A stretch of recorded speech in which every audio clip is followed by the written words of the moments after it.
This video is predicting that the Denver Broncos will beat the Seattle Seahawks in this year's NFL Super Bowl on February 8th, 2026. This video is being recorded prior to the semifinals, the AFC and NFC championship games.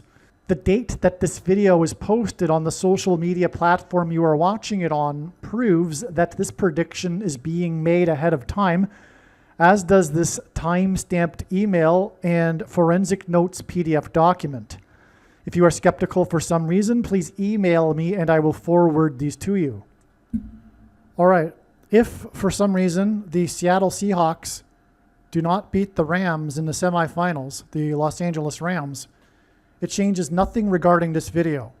This video that you are in this particular video that you are currently watching regarding the prediction for the Denver Broncos. The Seattle Seahawks has nothing to do with the content of this video and the prediction that the Denver Broncos will win the Super Bowl.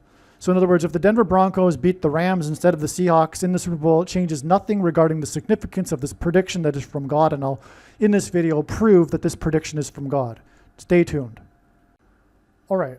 This introduction of this video here is the same as the other video. If you've already watched the other video, you could skip ahead just a few minutes or something. I think it's about 9 minutes or so. But, you know, watch it again if you have already. Anyway, after this introduction, we'll get into new information for how it is known ahead of time that the Broncos will beat the Seattle Seahawks in this year's Super Bowl. All right, welcome. This video is predicting that the Denver Broncos will beat the Seattle Seahawks in the 2026 Super Bowl. This prediction, this video, is being produced prior to the AFC and NFC championship games. For those that don't know football, it means that this video is being produced prior to the semifinals. So there are 4 teams left in the playoffs. The Broncos and Seahawks are 2 of the 4 teams. It is predicted that each of these teams will beat their opponents in the semifinals and then play each other in the finals, which is the Super Bowl, and then the Denver Broncos will win. Okay, so that's a prediction for 3 outcomes of games here being made in one prediction, which is that the Denver Broncos will beat the Seattle Seahawks in this year's Super Bowl. As we can see here, this email was composed on January 19th. So this is before the championship games, the semifinals on the 25th. I think it's the 24th and 25th. Or maybe it's just the 25th, actually. Okay. Okay, so we can see here, January 19th. So the video also that you are watching on the social media platform you are watching it on, the post date proves this prediction is being made ahead of time. The purpose of this prediction that is from God is for a few main purposes. Number one, it is to prove that God's true big picture of signs, patterns, and connections is being explained on this channel. It is also for the purpose, this prediction that is from God, to prove that the righteous Christian God of the Bible is the true God, as opposed to any other type of God. There are many people today that think that this word God can apply to anything and all religions lead to the same destination, etc. It's not correct, and this prediction will prove this. And also, this prediction will prove the controversial things that I am saying in this video, including what I have just said. And I know far better than anyone, and you, the reason and purpose for this prediction that is from God. I know far better than you the reason why God has given me a voice through this prediction. And it is to prove the things that I am saying. And there is no debate regarding the controversial things that I'll be explaining. Now, the agnostic atheist will say, well, you know, there's 4 teams left. It was quite possible that the Broncos and Seahawks would meet each other in the Super Bowl and the Broncos would win. That's not that big of a deal of a prediction, and that would be correct. That's true. But the reasons for this prediction and how it is known, the reasons that I will be explaining in this video, and I may make 2 videos. I might divide this into a couple of videos. The reasons for how this is known ahead of time are the proof that this is from God. No human being is capable of concocting these reasons in their own imagination. No person is that creative, as you will see. And if you don't see this, I am sorry for you, but you are a fool. But you are a fool by choice. And I know why you don't. And I understand where you're coming from, and I know that choice. You do not want the righteous Christian God of the Bible to be the true God. And fair enough. That's the purpose of life, in fact, is to make that choice. This is the reason why we are created in God's image, which is why we have free will. And our free will is to make this choice as to whether or not we want the righteous Christian God of the Bible to be the true God or not. This is why God has partially hidden himself. But I am here to help you with this prediction. I'm here to help open your eyes to what you have been blinding yourself all of these years. And really, to be honest, there is no excuse for not knowing that the righteous Christian God of the Bible is the true God. In fact, everyone knows this. There's no such thing as an atheist. Everyone knows. And even, well, I'll give you an example. Near-death experiences actually confirm this. People come back and they say, well, I just knew. I didn't need someone to stand in front of me and list out the things and the evidences and the explanation for God and all that. The spirit of that person just knew. And they knew that they had rejected God, right? Especially someone who is from a Christian or formerly Christian nation. They know what it's all about. Anyway, we'll get into subjects like that. Well, let me just add this. Contrary to what evangelical Christians will say, or most of them I should say, there are 3 camps. There are 3 places where people will be at after they die, not 2. It's not binary, heaven or hell. And also the evangelicals are not correct when they say there will be people that will be tortured forever in hell. No, of course not. And the agnostic atheist is correct in using that as justification for not believing, because obviously that would not be a good God. It is also contrary to the Bible. The Bible does not talk about a torturing forever of people. It, in fact, talks about a quote-unquote second death. Anyway, so there will be people that will die the second death. That's one camp. The 2 remaining camps are those that will pass from life to life and not go to the other place, the uncomfortable place. And the uncomfortableness of that place is different for each individual, depending on what they did and how they responded to God, etc. Okay, and then so there are the middlings. So this is the vast majority of people. The people that, for example, were born before Christ, the people, and not necessarily, there will be some that were born before Christ that passed from life to life. But what I'm saying is that there will be people in that camp, also people in our time that didn't have an opportunity or a full opportunity to receive the gospel.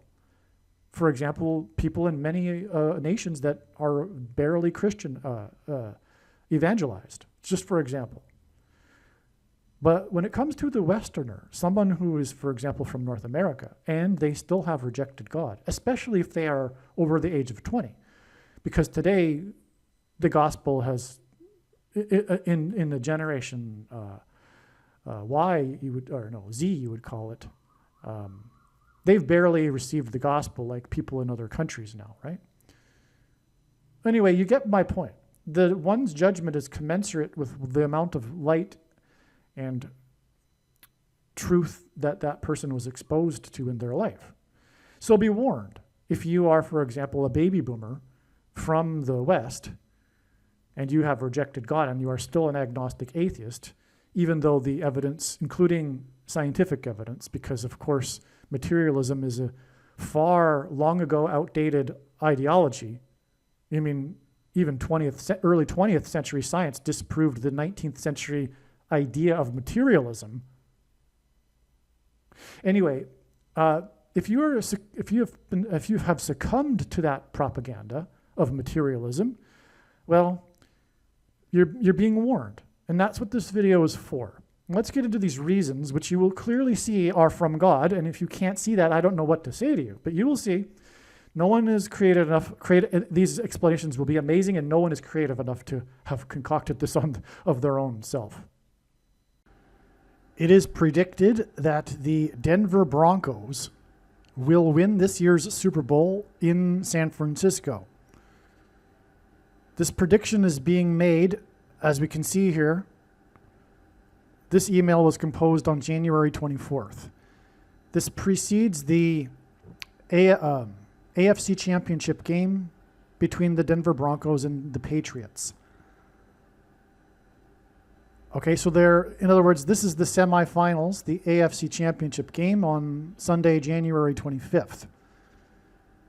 And so this prediction is being made ahead of that game, which Denver is predicted to win.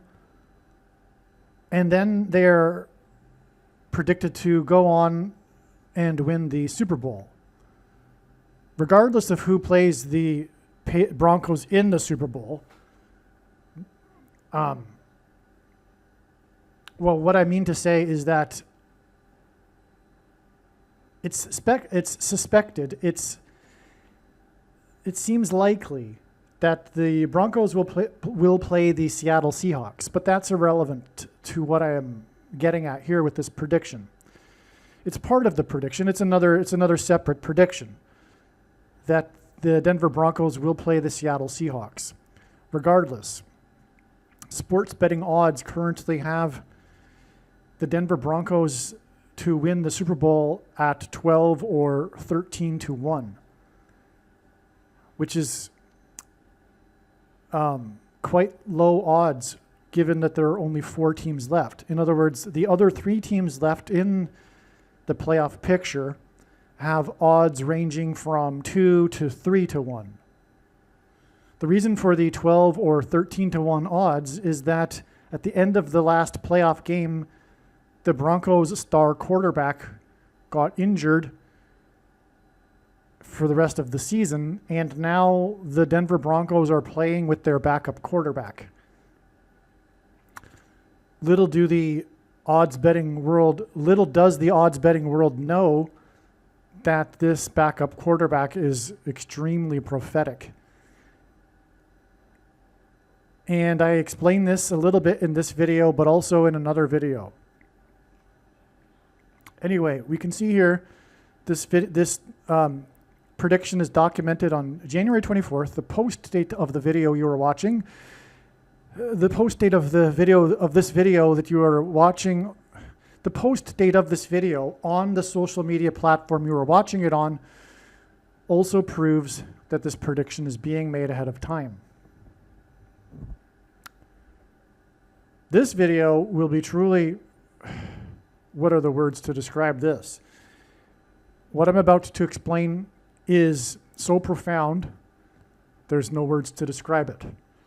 That's because the reasons that I'll be explaining for how this prediction is known in this video will clearly be from God. You will clearly understand and perceive that no human is creative enough to come up with these profound, truly profound explanations, or rather, connections between prophetic signs that confirm that the Denver Broncos will win this year's Super Bowl. And therefore, because no one is that creative, it proves that these reasons that I'll be explaining are from God, which therefore proves that this prediction is from God. Because the agnostic atheist will correctly claim that, well, 12 to 13 to 1 isn't nothing. A 1 in 13 chance that the Broncos will win the Super Bowl is not much of a prediction. And that would be correct. However, what makes this impossible to be a coincidence, this prediction,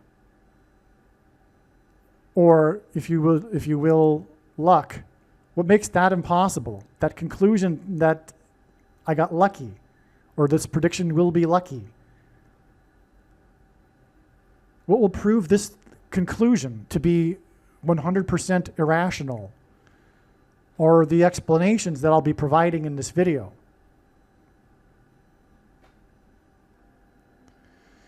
You will see. Stay tuned. You will see what I mean here. You will see that clearly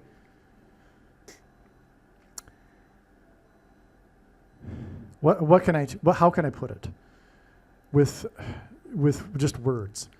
I want to emphasize that the things that I'll be talking about in this video will make it clear that this prediction for the Broncos to win the Super Bowl are from God. And to reach any other conclusion means that any other conclusion is completely irrational. Any other conclusion that this is a coincidence is foolish and makes this person a fool.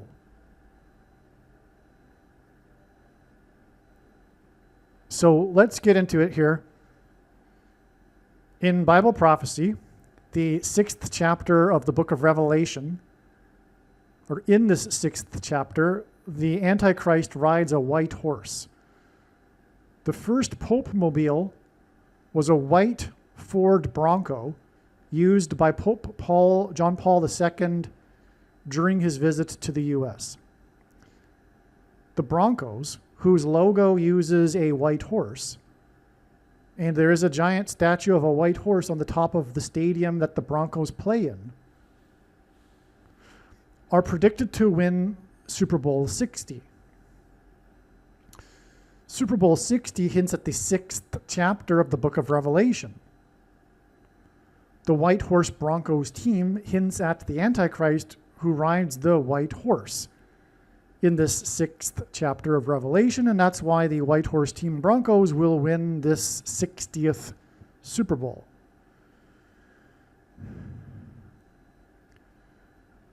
Pope Francis's last day in the U.S.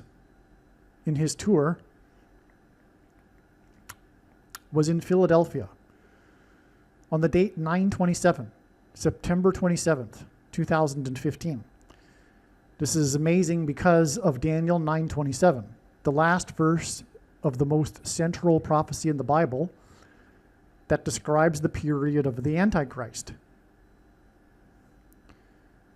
So, and of course, America is important, and the second of the two Antichrists, furthermore, is the second Antichrist, who is the president of America.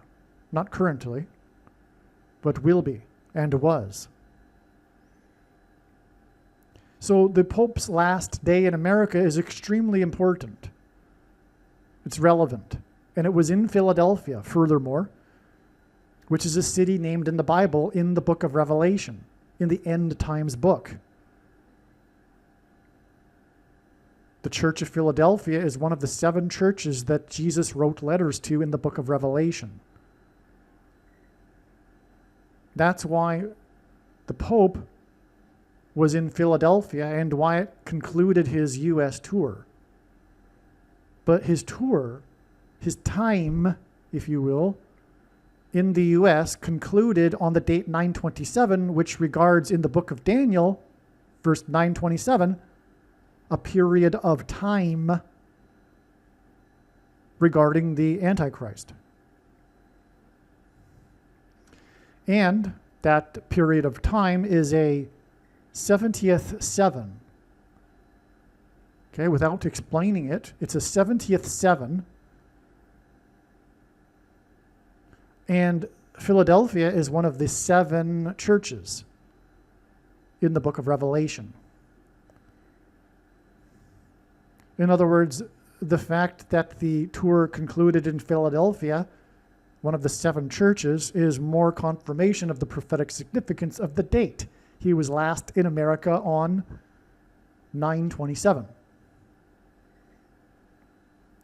Now this date, 9/27/2015, was exactly the 42nd semi-prime number of weeks before Philadelphia won their first Super Bowl.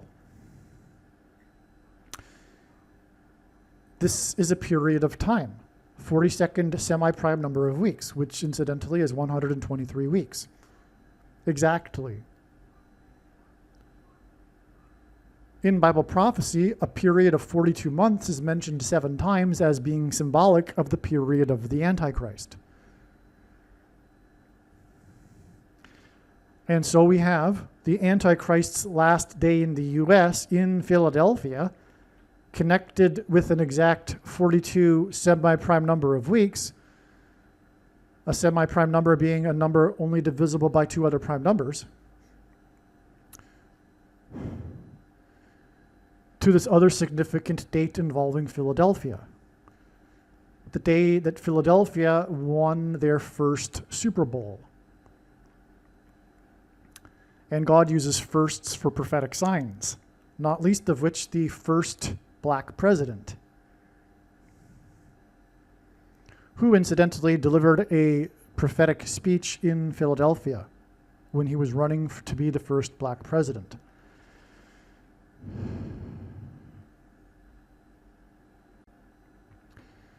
That Super Bowl is known for the most famous trick play in Super Bowl history, when wide receiver number 88 threw the ball to the quarterback, Nick Foles, for a touchdown. Okay, this trick play in which the quarterback handed the ball to the running back, who then tossed the ball to the wide receiver, number 88, who then threw it back to the quarterback, Nick Foles, who went in for a touchdown right before halftime. This is known as the Philly Special. It's the most famous trick play in Super Bowl history. Nick Foles, the name Foles hints at horse, because a foal is a type of horse.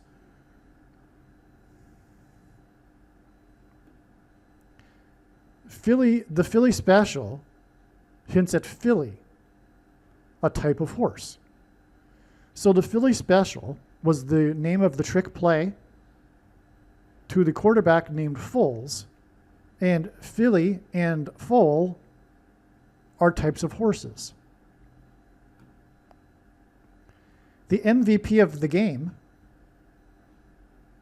was the 88th player selected in his draft, the quarterback.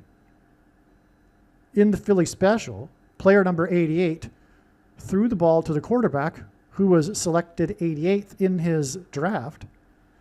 And after that Super Bowl win, he signed a contract for $88 million. His name is Foles, and foal is a type of horse. 8 years after this Super Bowl, involving the Philly Special player number 88 and the 88th player selected in his draft, it is predicted that player number 8 for the White Horse Broncos will win the MVP award in the Super Bowl in San Francisco. That's because Pope Francis, which is hinted at with the name San Francisco, died at the age of 88. Okay? Do you see how amazing this is? Now, it's the Broncos in San Francisco. Broncos are horses. San Francisco hints at Pope Francis. Pope Francis died at the age of 88. In this Broncos Super Bowl in San Francisco, it's predicted that player number 8 will be the MVP 8 years after the MVP was the 88th selected in his draft, who received a throw from the wide receiver number 88, and who then signed an $88 million contract. So 8 years from that to the predicted number 8 MVP gives us 2 8s. 8 years to player number 8 in San Francisco, which hints at Francis, who died at 88. And furthermore, again, that Super Bowl, that was 8 years before this predicted win by player number 8, that Super Bowl in 2018, a year ending in 8, in which Philadelphia won their first Super Bowl, was exactly the 42nd semi-prime number of weeks after Pope Francis was in Philadelphia on the last day of his U.S. tour, on the date 9/27. And you get the idea here. In other words, Pope Francis's U.S. tour connects to the Super Bowl in the U.S. in San Francisco. This is the Pope Francis Super Bowl, and this proves this. And if you think that I somehow created this out of my own imagination, all of these connections, I feel sorry for you. Because the truth is, you are willfully being irrational. And why is that? Well, we know why that is. Because everything is spiritual, and you insist on rejecting God. You know the implication of this not being a coincidence. It means that the righteous Christian God of the Bible is the true God, and you detest that idea. The idea of praying to a God every morning or something to that effect, and thinking about God and being responsible for your actions, etc., you find that icky. You do not like that idea. That's the truth. It's an emotional thing. It's not a rational thing for you.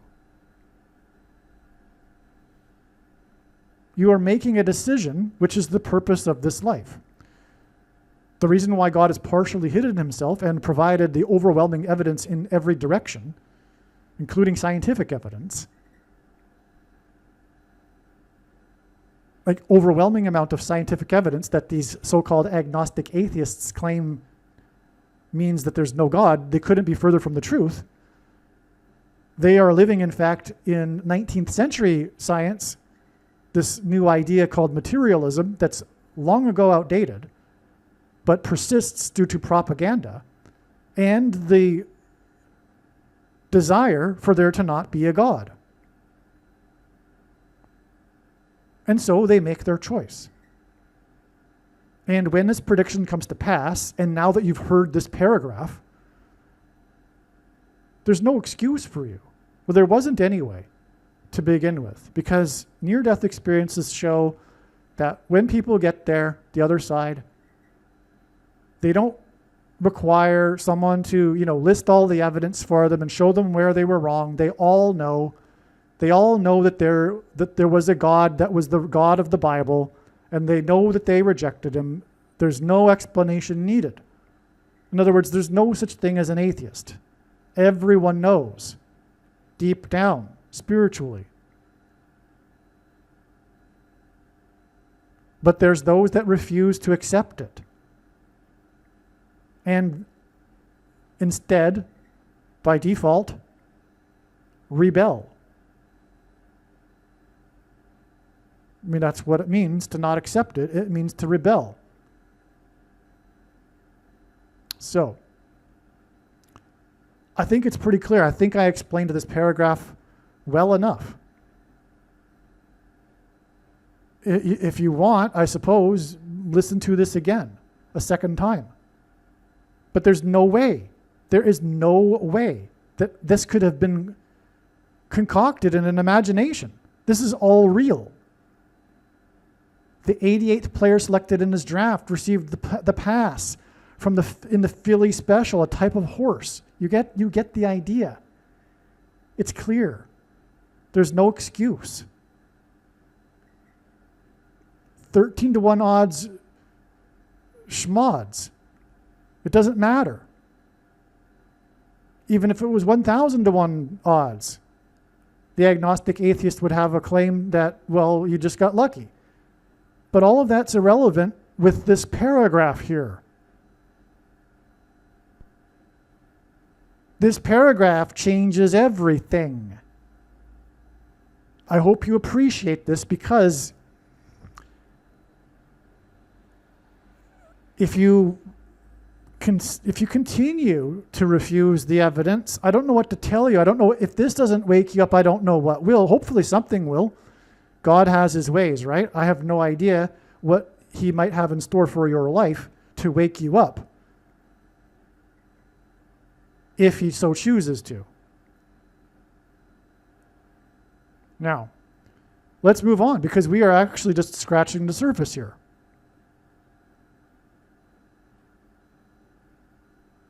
Before we move on, I want to make something else clear. Well, actually, I'll finish up the agnostic atheist part and then move on to something else here, which is that agnostic atheism is a religion. It's a worldview, and all worldviews are religions, and they all have their core belief. The core belief of, for example, Christianity is that there is a personal God that created the universe, right? The core belief of Hinduism is that God is an impersonal energy and God is the universe itself, and we as people are a part of God, etc. It's a completely opposite, different God than the God of the Bible. Well, anyway, the core belief of, and that by the way is called pantheism, which is in complete contradiction to what is called monotheism, which is Islam, Christianity, and Judaism. The core belief of agnostic atheism, which is just as much a religion as any other religion, in fact, it is a fundamentalist dogmatic religion, and the followers are more fundamentalist than anything that they would criticize as being a fundamentalist Christian, for example, because it requires far more faith to believe the nonsense of agnostic atheism than it does to believe the Bible, or to believe that there is a God, an intelligent designer of the universe, a personal being God that is separate from the creation, that isn't the creation itself. The difference between the Eastern pantheism and monotheism. I mean, the word holy means separate from. So the holy God is separate from and not part of his creation. He created the creation, right? It's different than being the creation itself, which was disproven when we discovered the Big Bang, incidentally. Hinduism and Eastern religion and the New Age religion have long ago been disproven. But anyway, the core belief of the agnostic religion is that, well, there may or may not be a God. I don't know, but there is no evidence for God. That's the core belief, even though there's an overwhelming amount of evidence. Like serious, clear, obvious, indisputable evidence, including clear, obvious, indisputable scientific evidence. All right? But despite that, they fanatically continue to hold on to their core belief, which underpins their religion and their life, which is that there is no evidence for God. And we'll find out when we die. But there's no evidence for God. I mean, it's such a dogmatic belief. What can I tell you? I've made my point. And so I've also made the other point at the same time, which is that this prediction proves that the righteous Christian God of the Bible is the true God and not any other combination or any other God. Not the Hindu God and not the God of the confused New Agers that are Westerners but subscribe to many Eastern ideas and have come up with some kind of concoction that's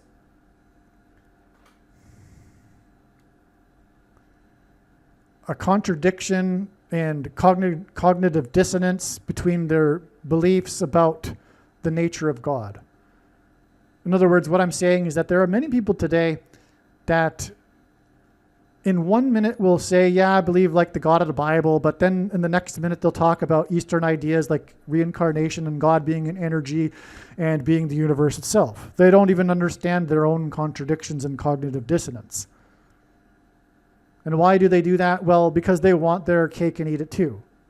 They don't want to be accountable for sin, but they still like the idea of there being a God and protector and someone who they think is overseeing their life, etc. A being. But when it comes down to whether they're going to be judged, well, then they switch to, well, God's an energy and I'm part of that God and I don't want to feel any shame, etc. And they're deluded, and they're not going to the good place for this delusion. They're still in rebellion. They still have not they've still not repented and asked for forgiveness for their sin, in other words. And that means that they are still in the camp of the original sin, which is independence from God. That's the thing. They want the God of the Bible, but they want to still be independent. That's the thing. They still want to be a goat, which can't be herded and go their own way, hence the metaphor of the sheep and the goats being separated, which is the reality of what is going on in this life. It's a process of separating the sheep from the goats. Only the sheep follow the shepherd. The goats go their own way, and that includes New Agers that think that they know God, but in fact are often deluded by demonic spirits. For example, when it comes to supposed supernatural, and not supposed, but literally supernatural experiences that they think confirms their worldview for them. That's another subject, but it's demonic. Because, as the Bible says, they get the deception they ask for. But let's move on, because we got a lot more here.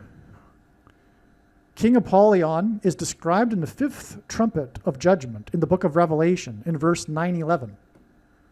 This 5th trumpet of judgment alludes to the demonic powers and possession of people's bodies that will soon come for those who have taken the mark of the Antichrist, which is the thing. And you know what I'm talking about. It is predicted that Pope Francis will be resurrected from the dead through demonic power. So if you were wondering how in the world I could be saying that Pope Francis is the Antichrist, well, that's because he will be resurrected in April of 2029 through demonic power. He will be King Apollyon's representative. The first use of a Pope mobile was when Pope John Paul II used a white Ford Bronco in New York City, which is where the events of 9/11 occurred. There's a pattern here. Revelation 9/11 and 9/11 on 9/11, in 2001 I should say, are related. That date of the first Pope mobile of a white Bronco, as in a white horse, the Pope being the Antichrist, because all popes throughout all of history have been lowercase a Antichrists.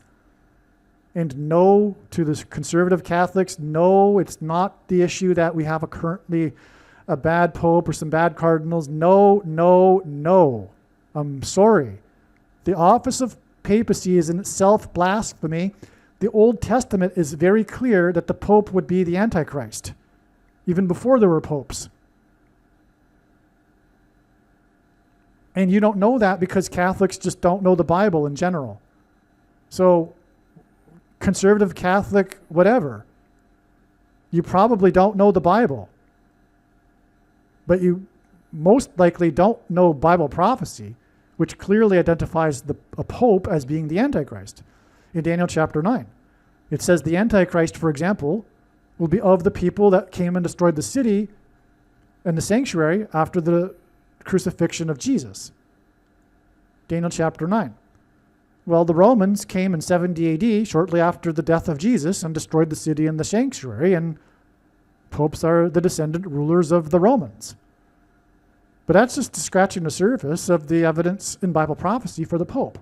There wouldn't have been a Protestant Reformation without this knowledge, which has been conveniently lost in the last 50 or so years, right before the end, in order to fool the most amount of people, including Protestants. And it is actually shameful that evangelicals don't know that the Pope is the first of the two Antichrists. Like, literally, it is shameful. Because it's such a ignorance regarding basic Bible prophecy. I mean, basic Bible prophecy. It's shameful. It's disgusting. And the root of that is their heretical salvation doctrine that they employ to interpret 2 Thessalonians chapter 2, which causes them to continue to play the Antichrist guessing game because of their belief that the identity of the Antichrist is not possible to know. Which is silly, but it's worse than silly because it's related to their heretical salvation doctrine.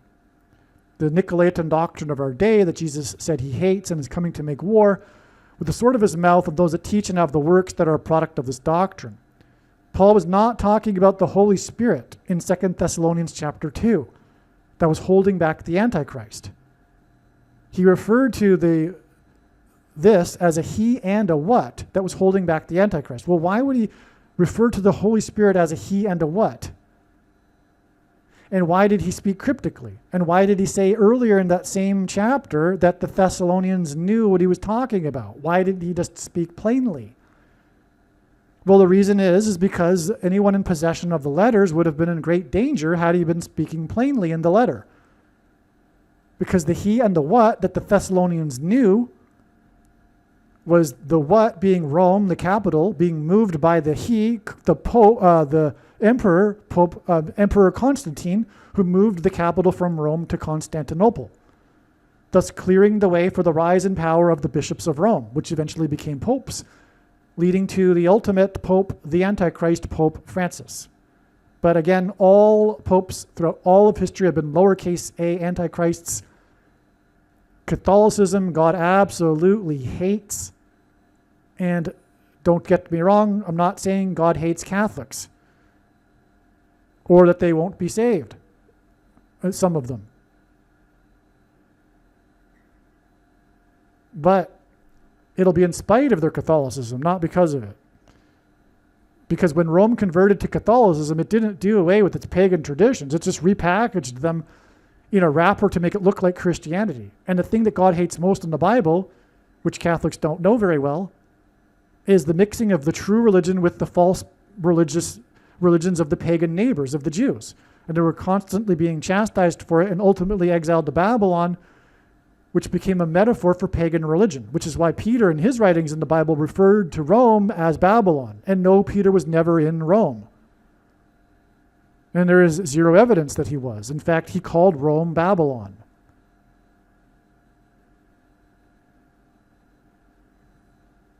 And Paul wrote to people in Rome and never mentioned Peter. He addressed his letters to the people that were in Rome, and not once did he mention Peter, because Peter wasn't in Rome. Why do Catholics need that Peter be in Rome? Well, that gives them the authority, supposedly, to make up all this man-made religion on top of the Bible through supposed descendants of Peter, popes. Even though at one time in history there were 4 popes, for example. Anyway, that's enough of that subject. But what was I talking about here? We're talking about the Pope Mobile. Were we talking about the Pope Mobile? No. Yeah, we were. The first use of a Pope Mobile. So this Pope Mobile, which was a white Ford Bronco, as you might imagine, is a metaphor for the white horse. Because it's a Bronco. It's a Bronco vehicle, right? And it's white. And it's the Pope, the Antichrist, riding in it. Because the Pope is the Antichrist. Oh yeah, the one last thing I wanted to say is the problem is not popes, it's Catholicism, which supposedly comes from the authority of popes. The whole Catholic religion hinges on one verse from the Bible, Matthew 16:18. When Jesus asked the disciples, "Who do you think I am?"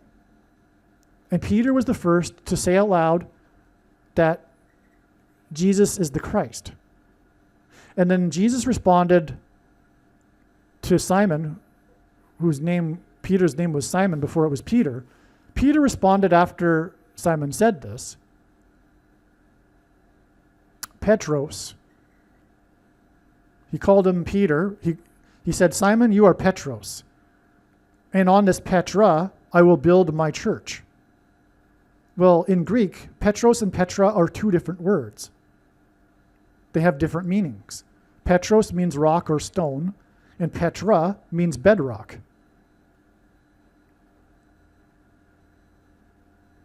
Which is what structures are built on. When Jesus said he was going to build his church on Petra, this Petra, he was referring to this rock of truth. The bedrock, the foundation of his church is that he is the Christ, not Peter.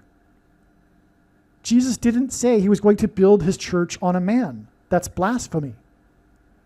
He said he was going to build his church on the truth that Peter had just said, which is the reason for the difference in the Greek terms, Petros and Petra. But the thing is, the entire Catholic religion hinges on this one verse. When this one verse is disproved, the entire Catholic religion is disproved. In other words, Catholicism is not a legitimate denomination of Christianity. It isn't Christianity. Obviously, it is massively different than any other form of Christianity, and it is because of the centuries of man-made tradition also inherited prior to Rome with the pagan traditions that were just repackaged, which God hates the most. The mixing of true religion with pagan religion, and that is the definition of Catholicism. For example, the worship of Mary is carried over from the worship of the fertility goddess in the Bible. From ancient times. The ancient artwork for the fertility goddesses is the same as the Mary with her baby, the Madonnas or whatever. The Isis, Aphrodite, Ishtar, all of that. It's Mary worship. Same thing, fertility goddess worship. St. Peter's Square, what is it? It's circular. There's a circular column on the outside. There's columns in a circular pattern on the outside with a big obelisk standing upright, erect in the middle. That's ancient world symbolism for fertility. The obelisk being the symbol for the phallus, the male symbol, and the circle being symbolic of the womb, the vagina. The Pope's funny hat that he wears, the big pointy hat. If you look at it from the side, it's a fish head. And it has tails on the back. That's the fish tails of a fish head. Why does a Pope wear a fish head hat? Because it's inherited, it's carried over from the priests of Dagon, the worship of the fish god. And they used to also carry that staff that the Pope now carries. The priests of Dagon carried a crooked staff like the Pope now carries, with the fish head hat. Why did the ancients worship the fish god? Because in the ancient world, the fish was symbolic of fertility, because it's shaped like a vagina.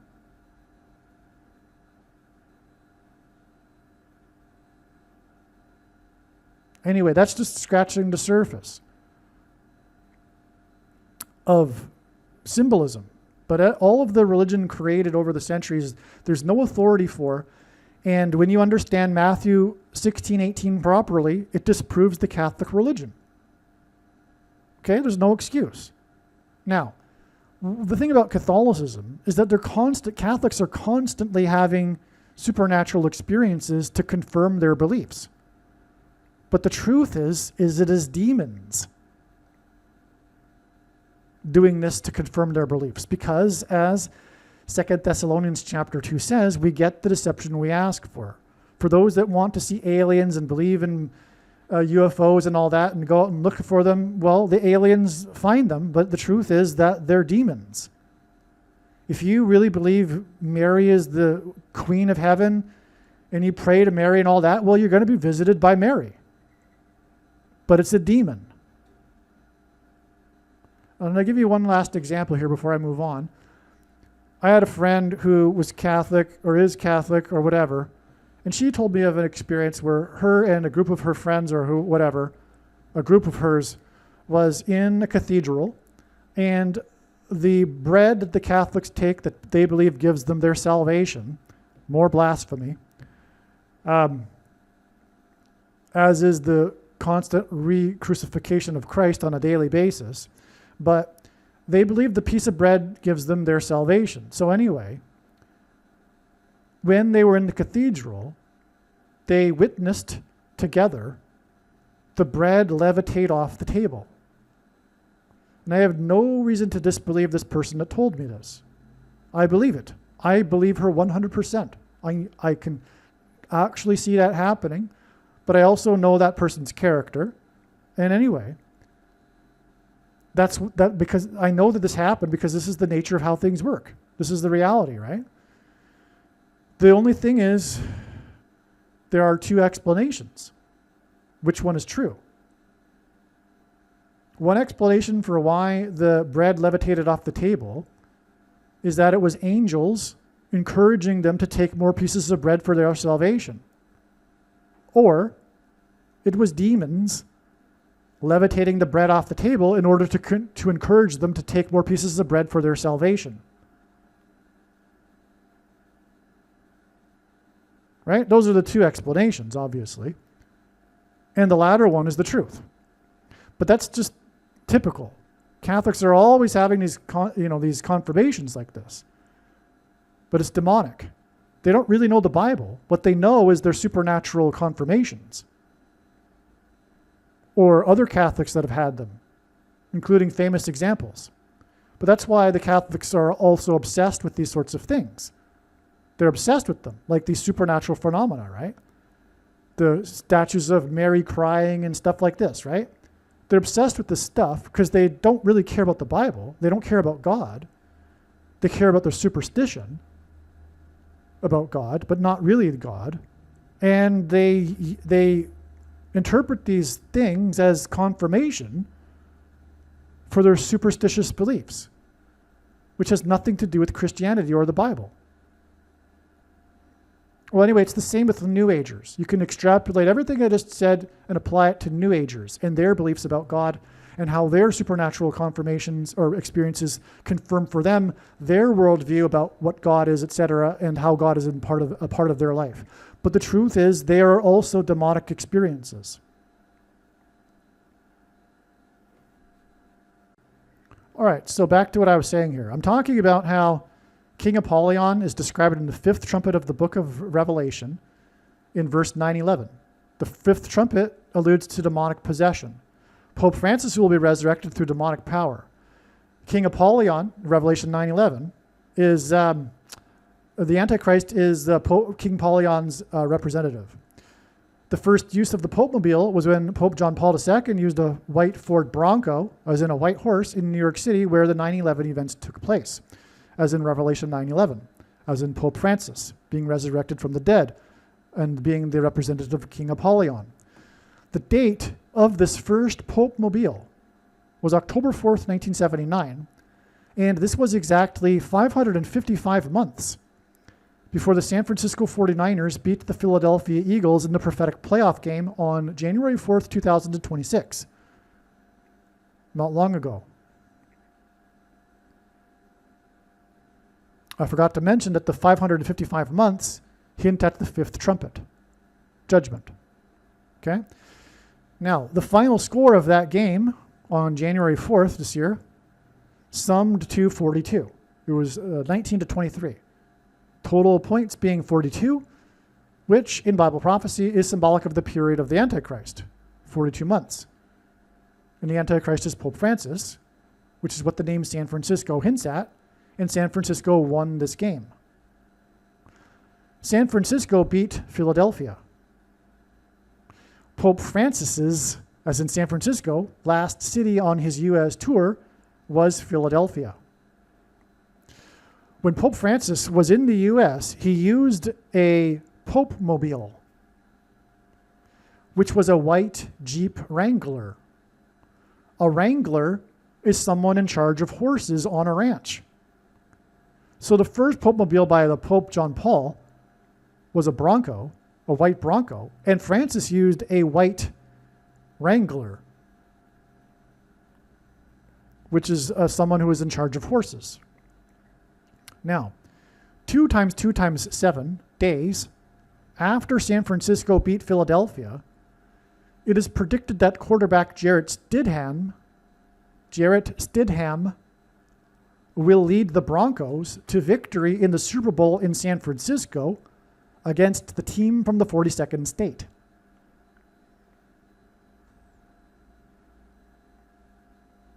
Okay, so we have the game that summed to 42, connected with 2 times 2 times 7 days to the predicted win of the Broncos against the team from the 42nd state, the Seattle Seahawks.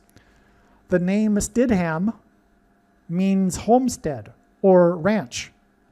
A homestead or ranch is where horses are kept and looked after by a wrangler. The reason for this connection of 2 times 2 times 7 days is that this hints at the number 227, which is the 49th prime number, which is why the San Francisco 49ers beat Philadelphia 2 times 2 times 7 days before the predicted white horse Broncos win of the Super Bowl led by Stidham. The first Pope Mobile, a white Ford Bronco, connected with 555 months, as in fifth trumpet, to the 49ers game. And then 2 times 2 times 7 days, which is the 49th, which hints at the 49th prime number, to the predicted Broncos win led by Stidham, which means ranch of horses in San Francisco, which hints at Pope Francis, who used a Pope Mobile in Philadelphia. And popes riding the white Wranglers and Broncos hint at the white horse being ridden by the Antichrist.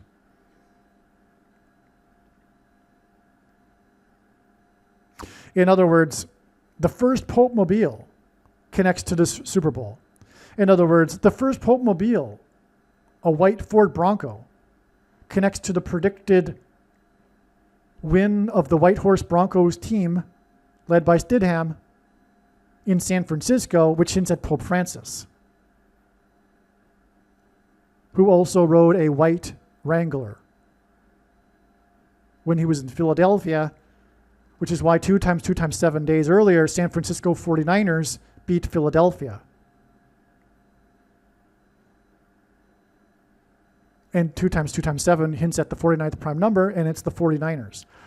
Okay, so you get the idea. Now I've explained this now. This is another truly profound paragraph here that clearly is indisputable that when the Broncos win, it'll be from God. Right? It can't be both. You can't say, oh, this is a really cool thing you've done here, and then the Broncos win coincidentally. If you believe that, you are a fool.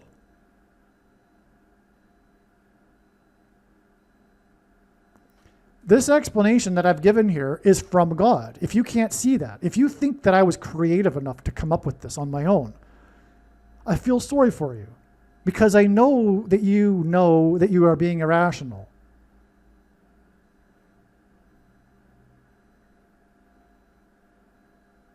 And why is that? Well, you've got something going on with your core belief of agnostic atheism that you are unwilling to change. You are refusing to change your religion. There's no evidence for God. Nothing could ever possibly be evidence. You think that this is from my imagination? I feel sorry for you. You are a fool. All right. I wanted to add this very interesting thing that occurred when Pope Francis was in Philadelphia.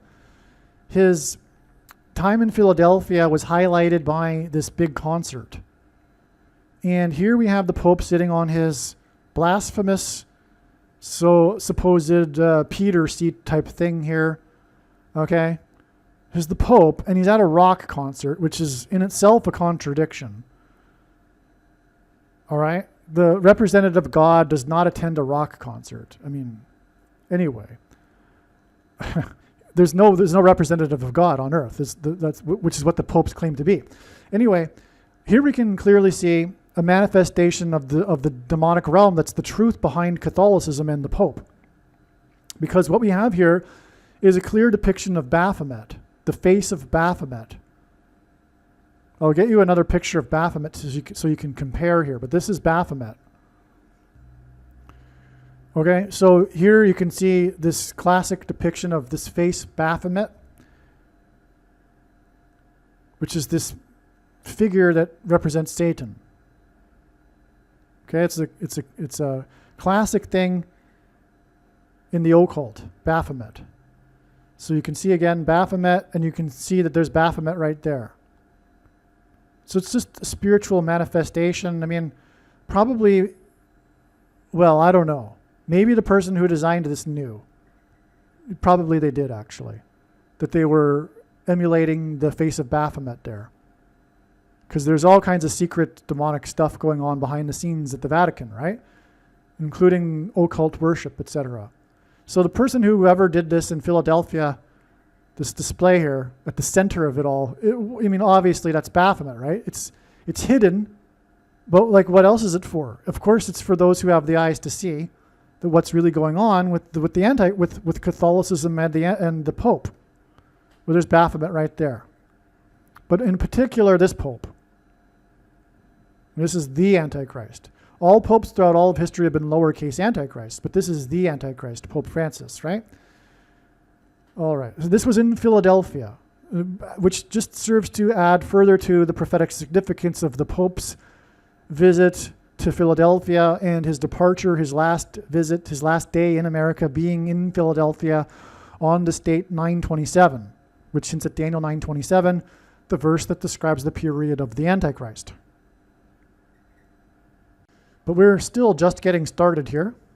The number 227 also hints at 22/7, which is the closest fraction to the number pi, 3.14.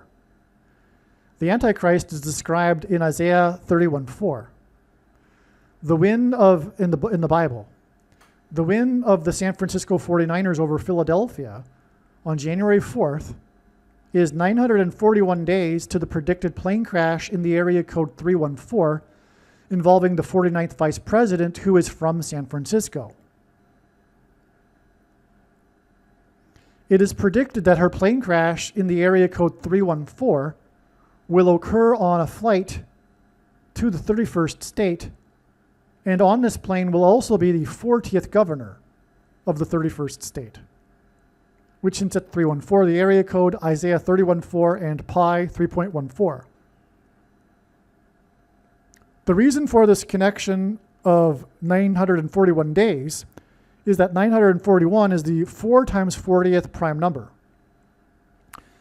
This predicted plane crash and deaths of these two politicians will clear the way for the 44th president to return to the White House, which is what White Horse hints at also, that is located at 4 times 400 Pennsylvania Avenue. He will be the vice president to Michelle Obama, the predicted 49th president, which is why the 49ers win connects to the predicted plane crash involving the 49th vice president, also a woman, the first female vice president, and the first female president will be Michelle, the 49th president. So by the way, 314, the area code, is St. Louis. St. Louis is directly in the path of a flight between Washington and Los Angeles.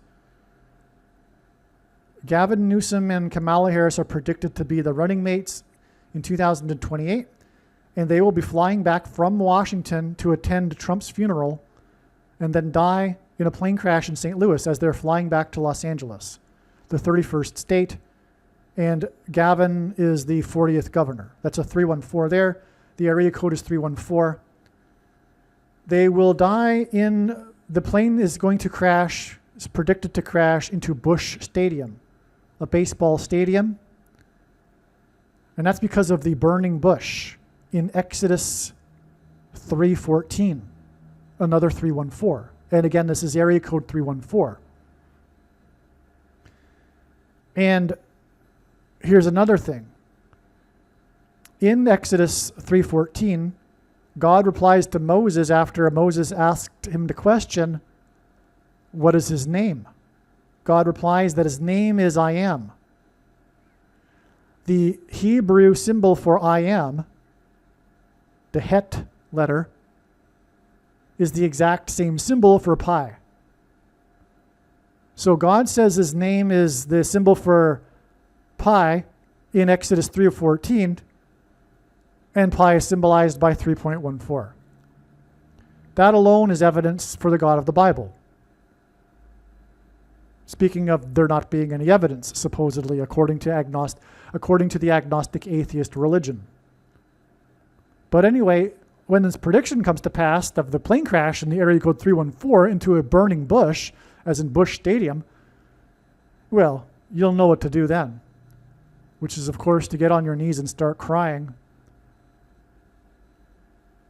which is what you should do after the Broncos win.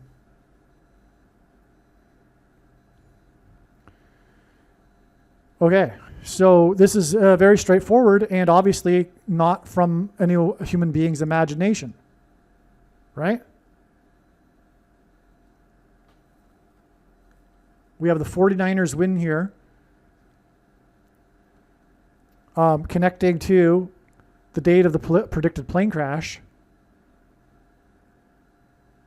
Well, obviously, when the plane crashes, you'll know that this is not from my imagination. It's not like the Broncos prediction for the Super Bowl, where you can go either way, but not when you know not when you have the explanations. But without them, yeah, okay, you could say, well, it was 12 to 13 to 1. The Broncos had a possibility of winning, and they won. So what? That's fair enough. But again, I've made my point already, but I'll say it again. These explanations prove it, and you are a fool to not recognize it. This paragraph here isn't actually connecting to the date of the Super Bowl. So we'll just move on here. That's a very interesting paragraph nonetheless, though.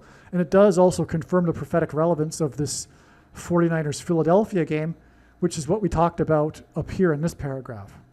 Okay. Now, the date of the predicted plane crash on August 2nd, 2028, or that is the date, will be, okay. Outside the US, this date is 2, 8, and 28. The number 28 is 2 times 2 times 7.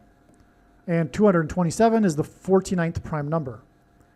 The San Francisco 49ers beat Philadelphia 2 times 2 times 7 days before the predicted White Horse Broncos team is predicted to win the Super Bowl in San Francisco. And the San Francisco 49ers beat Philadelphia the 4 times 40th prime number of days before the predicted plane crash involving the 49th vice president, who is from San Francisco, which will clear the way for the return of the 44th president, the American Pharaoh, a name of a horse, to the White House, as in White Horse, as the Antichrist who rides the white horse in Bible prophecy. Now, if you're a little confused because I said Pope Francis is the Antichrist that will ride that white horse, it's just a metaphor. It's just symbolism. And there are two Antichrists. And so God is saying in his signs and connections and patterns here, this metaphor also applies to Barack Obama, the second of the two Antichrists. This paragraph summed up the prior two paragraphs together in one paragraph, as I just said. The second paragraph also confirms the prophetic relevance of the 49ers Philadelphia game, which connects to both of these dates now. Okay.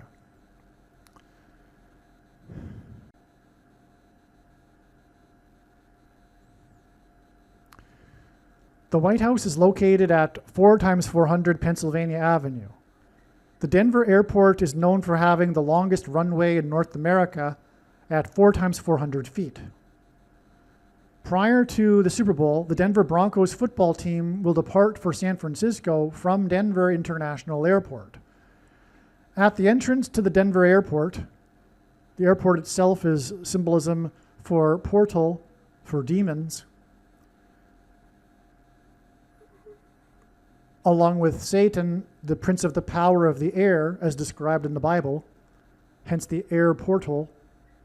Okay, so the entrance to the Denver airport, at the entrance, is a giant statue of a bronco horse that has glowing red eyes and is nicknamed Blucifer. I'll show a picture of Blucifer here.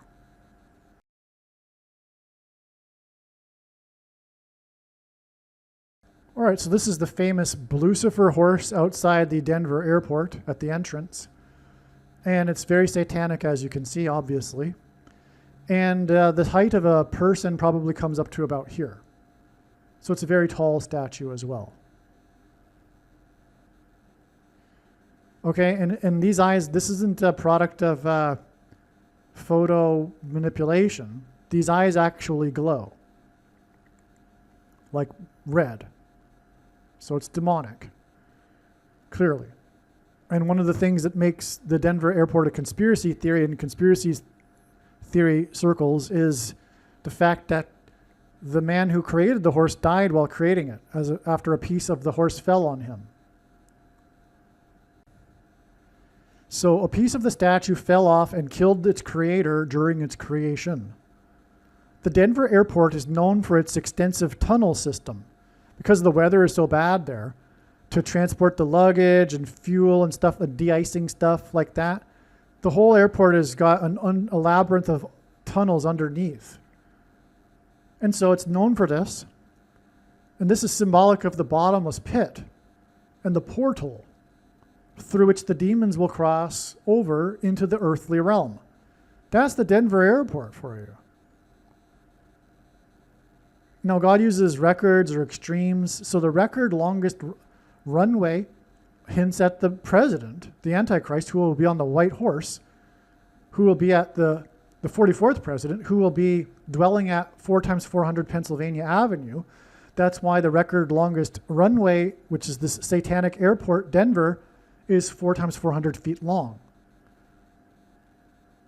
which comes with this demonic statue of the horse, and also the tunnel system, demonic, and it's an airport, so it's portals to the bottomless pit. It's amazing. All of this is why the Denver Broncos are going to win this year's Super Bowl in San Francisco. Furthermore, again, the team will be flying from this Denver airport to San Francisco prior to the game.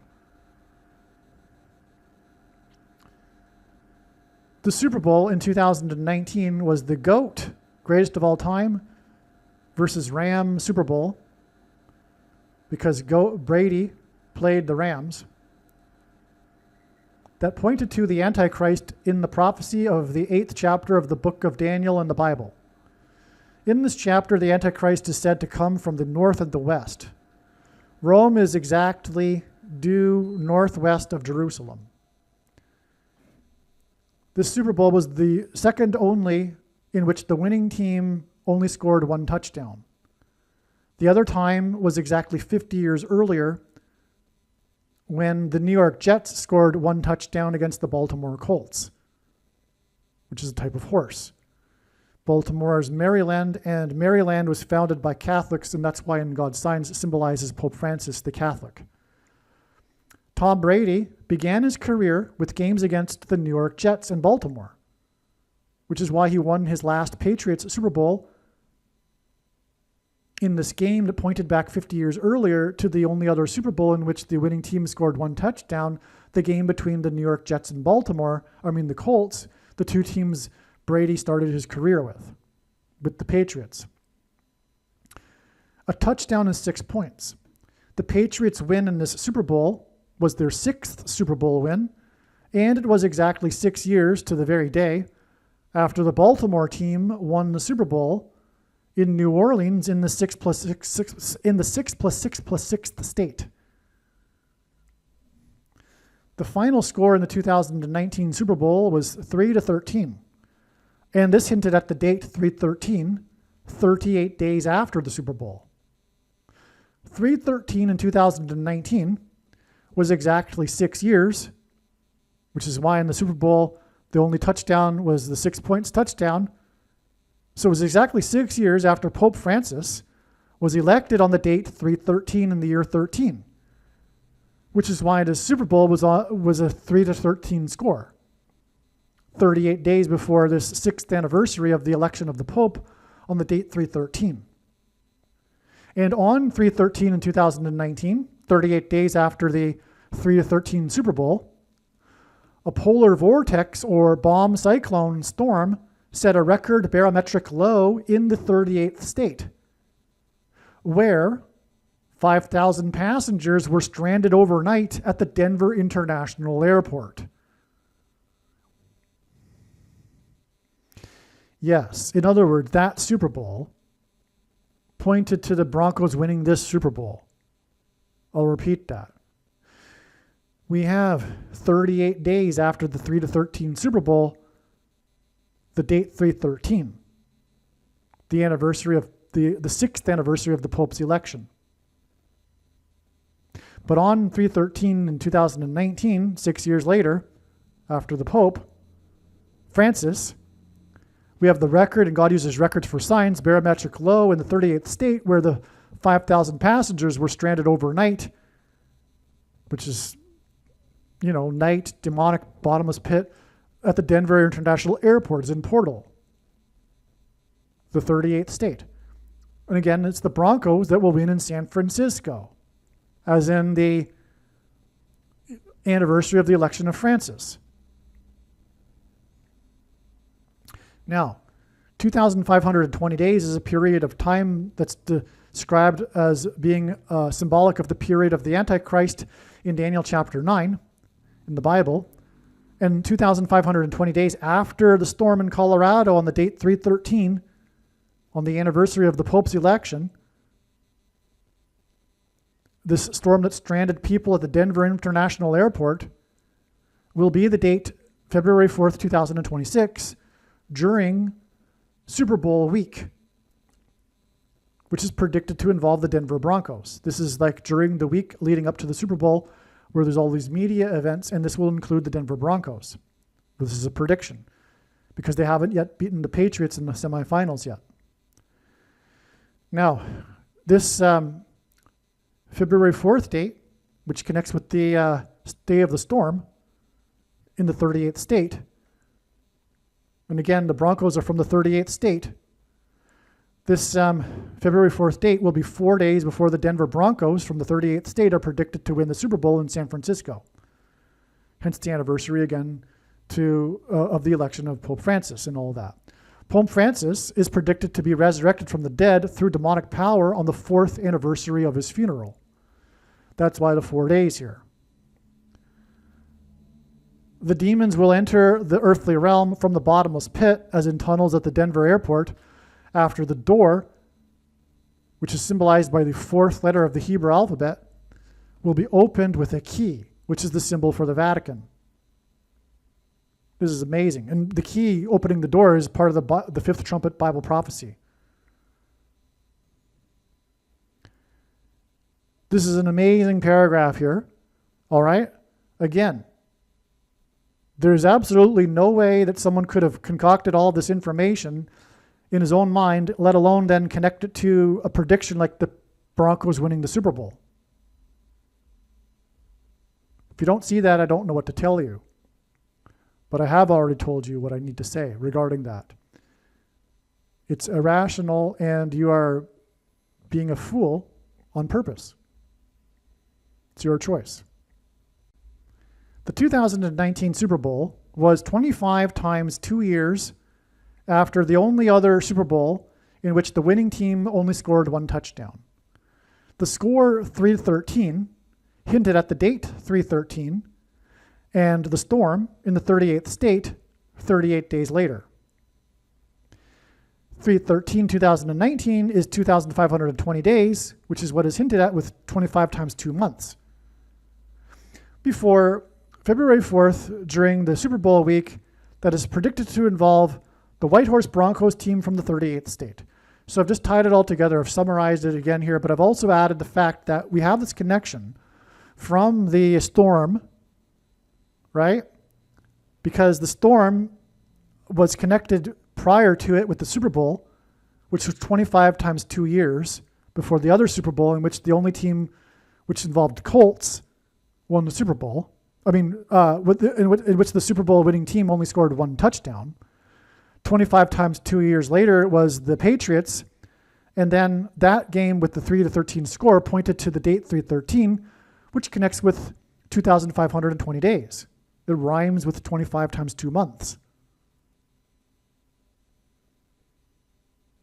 And again, the day of the storm was in the 38th state, and it was 38 days after the Super Bowl. And then we get this connection to the prediction for the Broncos from the 38th state.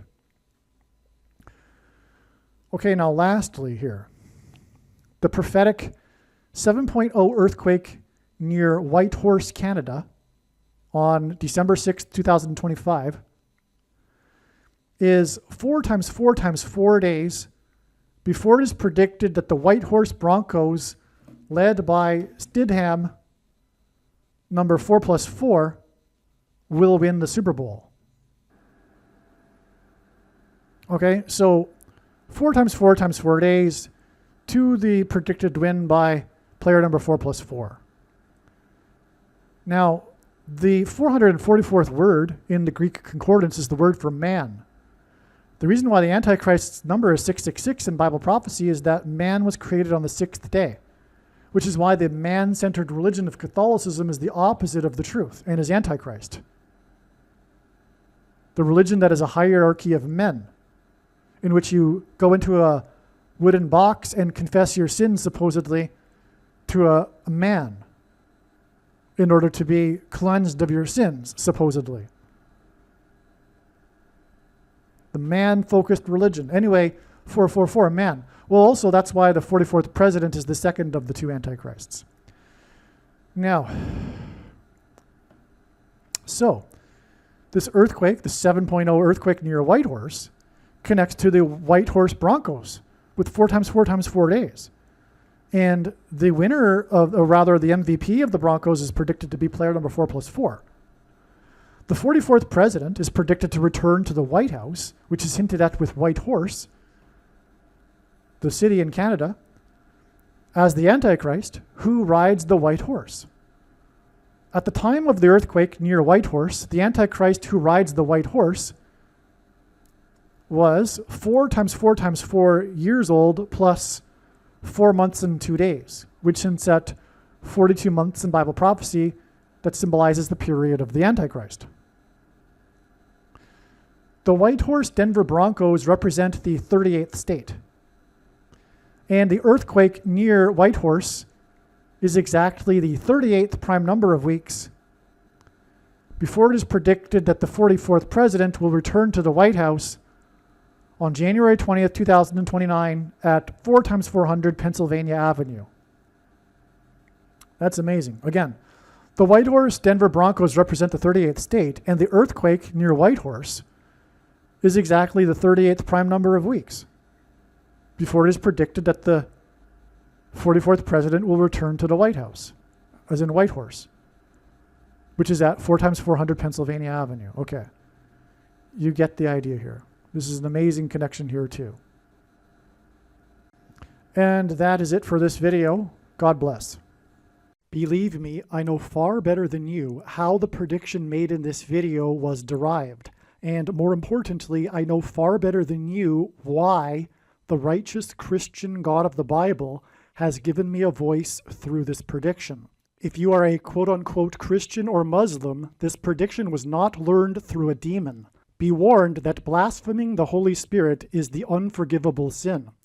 If you are a New Ager or New Spirituality person, this prediction was not learned through somehow tapping into the supposed universal collective consciousness. If you are a conspiracy theorist, this prediction was not learned through figuring out a supposed code that the Illuminati and Satanists are using.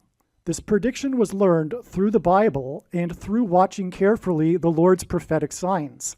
which Jesus commanded all Christians to do.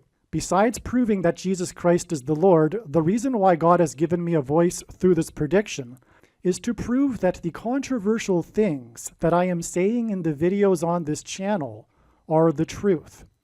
Therefore, a wise person will want to watch all of the videos on this channel. What I will also do is create a video or two that summarizes some of the controversial things that the Lord will prove to be true when the prediction being made in this video comes to pass. I will leave links to these must-watch videos in the description box below this video. Again, the purpose of this prediction, that is from God, is to prove these things that I will talk about. And therefore, it would be foolish to not watch the videos that I will leave links for in the description box below this video. Aliens and UFOs are demons masquerading as aliens and UFOs. Most people's spiritual experiences are demonic deception, especially if they are not a true follower of Christ. In the last days, many people who claim to be a follower of Christ will have spiritual experiences that are in reality demonic. God became a man and died a horrible death at the hand of the ruler of this world, Satan, and then defeated death for you, so that you too can overcome death, which is the price that must be paid for sin. It is time to repent, which means to change one's ways and turn to God and become a disciple of Jesus. Do not listen to or follow the example of most quote-unquote Christians. Instead, follow the teachings of Jesus, which most quote-unquote Christians ignore. Like Jesus, you must surrender your life. Put nothing ahead of Jesus, your Lord. Like Jesus, you must lay down your life so that you may live.